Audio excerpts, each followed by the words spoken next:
Long before he became president, Donald Trump was widely known as a real estate mogul and dealmaker who shaped some of New York City's most iconic developments.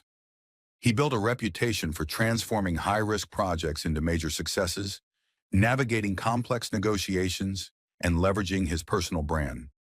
Whether it was reviving crumbling hotels or pushing through bold real estate ventures, his approach was marked by persistence, adaptability, and a hands-on leadership style. Trump's early business style and strategic flexibility. What was life like for Donald Trump throughout the 1970s and 80s?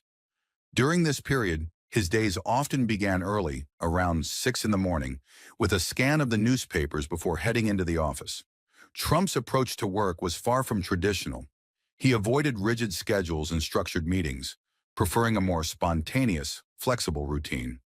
For him, the real excitement came from making deals, not just for financial gain, but for the thrill of the process itself. A good example of Trump's business instincts in action is his intervention in the case of Annabelle Hill, a widow in Georgia on the verge of losing her family farm after her husband's tragic suicide.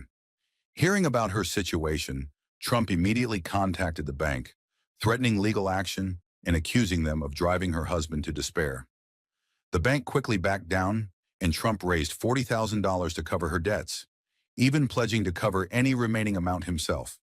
His swift, no-nonsense approach resolved the issue and garnered media attention, showcasing his ability to turn challenging situations around with bold, decisive action. Trump's routine was filled with phone calls and impromptu meetings, and he often had 50 to 100 calls a day. His spontaneous style allowed him to handle multiple projects at once. Whether it was overseeing construction at Trump Tower,